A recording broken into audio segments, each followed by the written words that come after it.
In this video, I decided to talk about the entire process of how to apply for a temporary resident visa once you get your post-graduation work permit.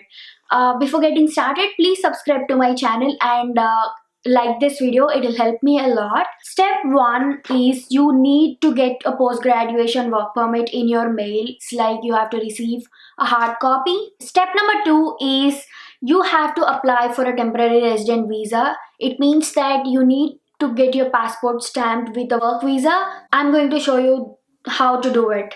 As I already have an account, I will sign in with GC key. When you scroll down, you will see apply to come to Canada. Click on that and it will ask for a personal reference code. As we do not have any personal reference code, we just ignore it. When you go down, it says I don't have a personal reference code, and you can click on visitor visa, study and or work permit. Just click on that because we are applying for a temporary resident visa. So as you have this page here, it will ask you few questions. Actually, it will ask you so many questions. You just have to keep answering them, and basically it really doesn't matter what answer it is, but you just have to answer, and according to your answers it will start giving you the options of visas you can apply for. So that's why they ask you this questionnaire, and if you make a little bit mistakes also, that's totally fine. What would you like to do in Canada? So work. How long are you planning to stay in Canada? You should select temporarily more than 6 months.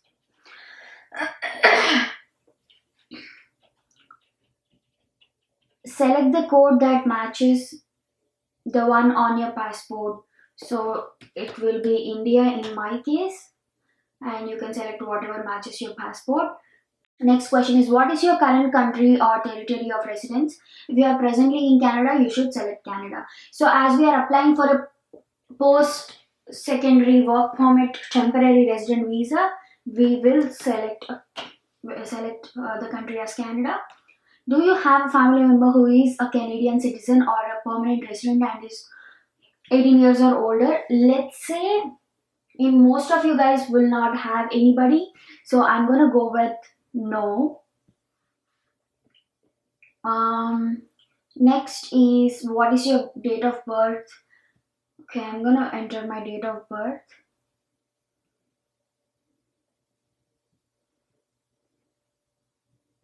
And click on next. Next question is, are you a lawful permanent resident of the United States with a valid US visa? Valid US citizenship and immigration services number. So if I have a US citizenship, why would I be doing this process? That's so stupid. But yeah, no.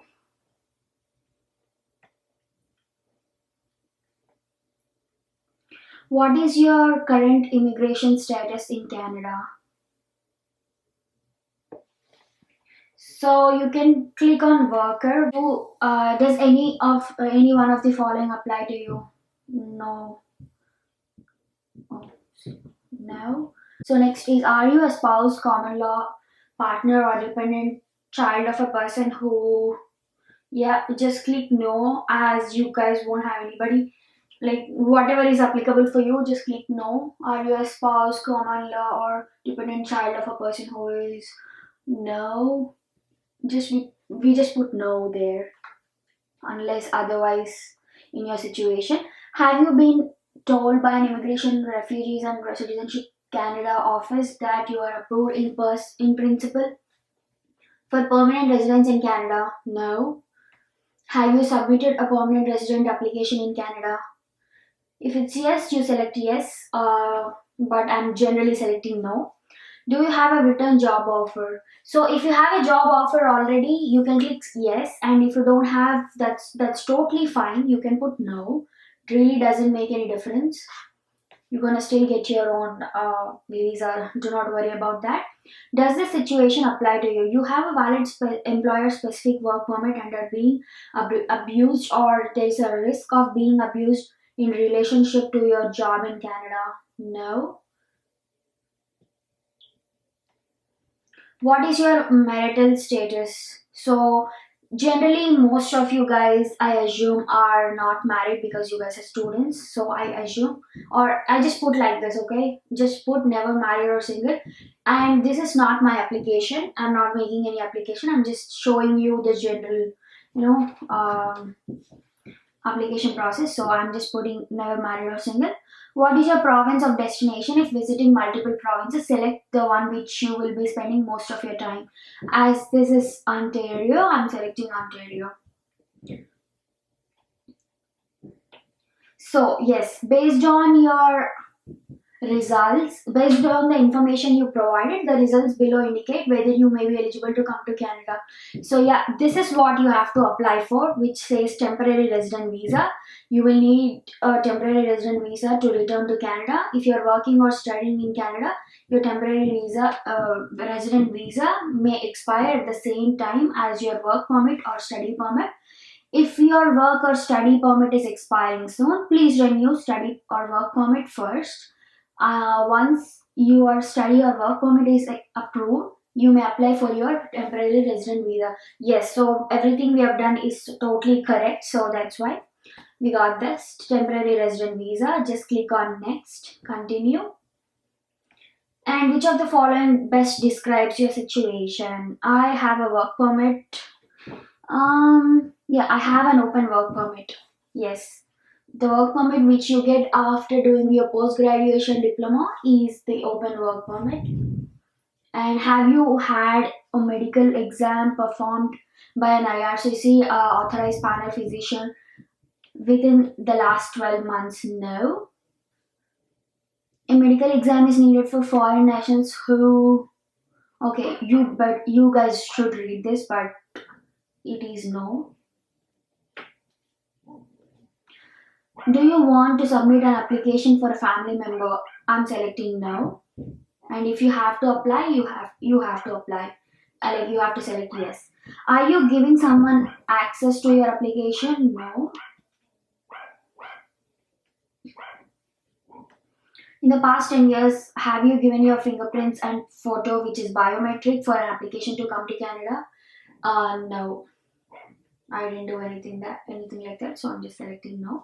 There are fees associated with this application. Will you be paying your fees or are you fee exempt? I will be paying my application fees. Just select that and click on next. And next is, are you able to make a digital copy of your documents with a scanner or camera? Yes. Will you be paying your application fee online? To pay online, you can use a credit card or a debit card. Yes, I will be paying. Click on next. Your answers, and once everything is correct, just click continue.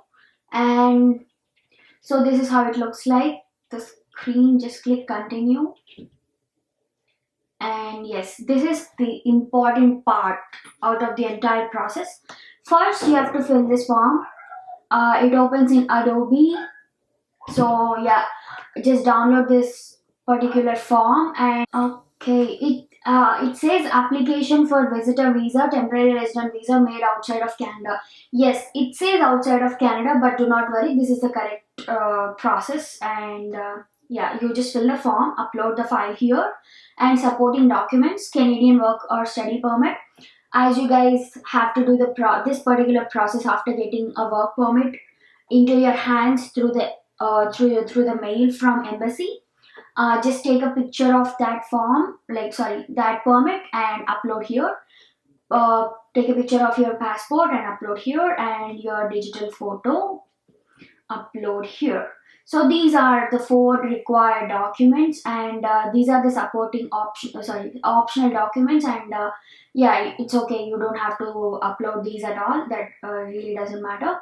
Recently they made a change where they ask you to do the biometrics, which is for $85, and the visa costs you $100. So overall the amount is $185. Once you upload, it will give you the access to pay this amount. And Yeah, that's the entire process. And if there is any changes that has to be made to your application, everything will be displayed in this profile of yours on CIC website.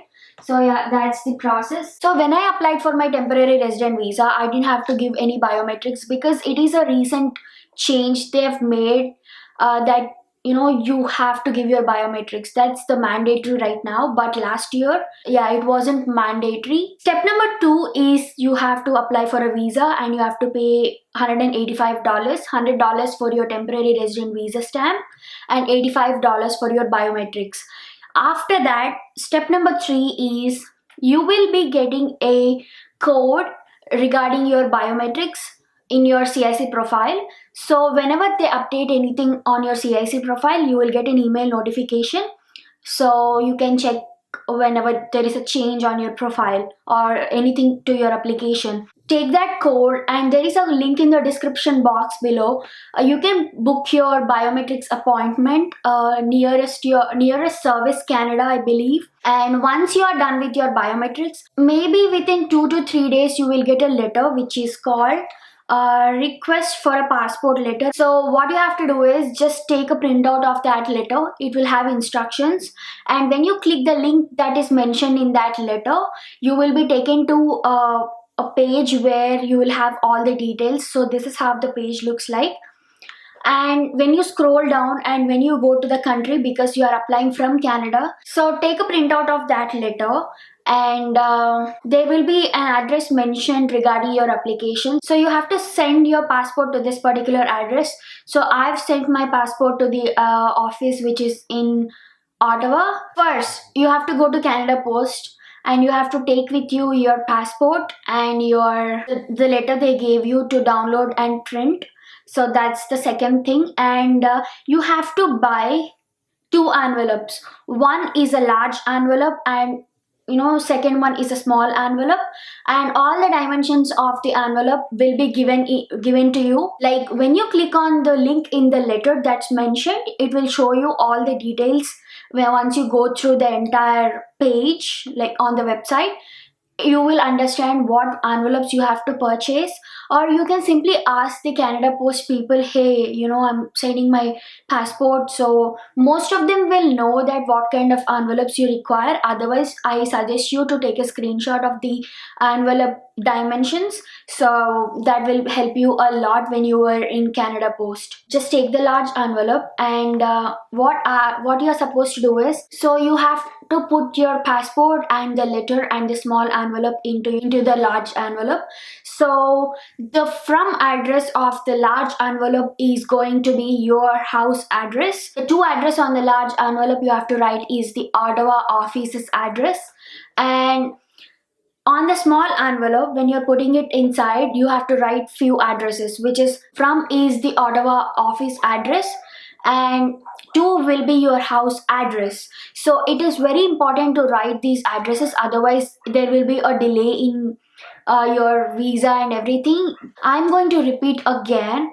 The large envelope should have from address is your house address, and the two address should be the Ottawa office address, like whatever address you are sending your passport to, whatever immigration office. And on the small envelope, from address should be the office, like the immigration office address, like whatever you see in the link, that should be the address. And two address should be your house address. So what happens is, when you send the large envelope, they're gonna take out the printed letter you have sent them. They're gonna take out the small envelope you have inserted into the bigger ones. And the third is your passport. Once they stamp, they're going to insert your passport back into the small envelope, and they're going to post it to the address whichever you have given them. So that's the entire process, and that is how it works. So once you send your passport, you're going to receive your work permit stamped on your passport within maybe 2 to 3 weeks. It took me 10 days to get my passport back. So that's the entire process. I hope this video helped you guys. Please like this video. It will help me so much. It is free to like this video. It's free to subscribe to my channel. All the relevant links for this video are in the description box. So yeah, that's it for today. Thank you so much for watching, and I will see you in my next video. Bye.